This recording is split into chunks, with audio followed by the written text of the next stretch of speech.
اللہ تعالیٰ جل شانہ نے قرآن مجید میں ایک موقع پر ارشاد فرمایا فویل للمصلین الذین هم عن صلاتهم ساہون، سو خرابی ہے ان نمازیوں کے لیے جو اپنی نمازوں سے ہی بے خبر ہیں، نماز پڑھ رہے ہیں لیکن انہیں پتہ ہی نہیں کہ ہماری نماز ہمیں بتا کیا رہی ہے، ہماری نماز کا سبق کیا ہے، اس کے اثرات ہی ان کے وجود پہ مرتب نہیں ہوتے، جبکہ نماز کا لازمی نتیجہ یہ ہے کہ نماز برائی اور بے حیائی سے روکتی ہے۔ نماز کے نتیجے کے اندر یہ چیز نصیب ہوتی ہے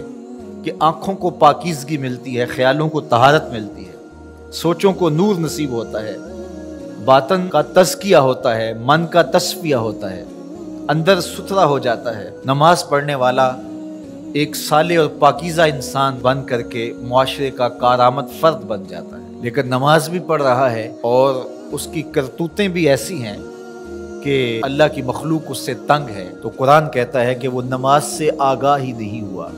اس نے وہ نماز پڑھی ہی نہیں جو مقصود شریعت تھی، اس نے ٹکریں تو ماری ہیں لیکن نماز نہیں پڑھی اس نے۔ تو فرمایا وہ لوگ اپنی نمازوں سے بے خبر ہیں، اور فرمایا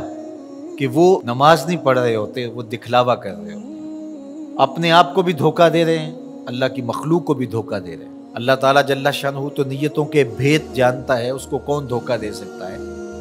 تو وہ اپنے آپ کو حقیقت میں دھوکہ دے رہے ہوتے ہیں۔ تو وہ نماز فلاح کا سبب اور ذریعہ ہے جو نماز خشوع و خضوع کے ساتھ پڑھی جائے۔ قد افلح المؤمنون، فلاح انہوں نے پائی، کامیاب وہ ٹھہرے جو اہل ایمان ہیں۔ الذین هم فی صلاتہم خاشعون، اب ایمان کے بعد جو اوصاف ذکر کیے گئے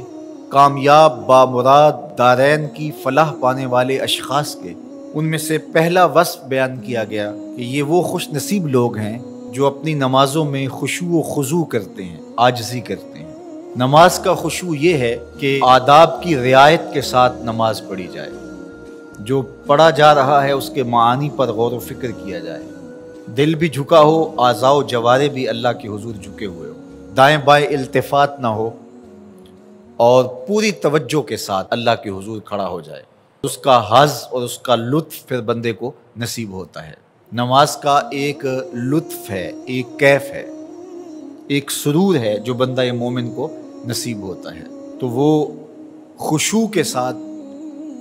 اللہ کی رضا طلب کرتے ہوئے، عادت کے طور پر نہیں بلکہ اللہ کو راضی کرنے کی نیت سے، جو فریضہ ہے اس کو ادا کرنے کے لیے عجز و انکساری کے ساتھ بغیر کسی ریا اور تصنع کے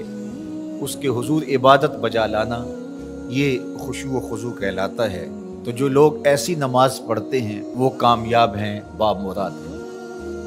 اور جو اپنی نماز سے ہی آگاہ نہیں ہیں، اس نے ٹکریں تو ماری ہیں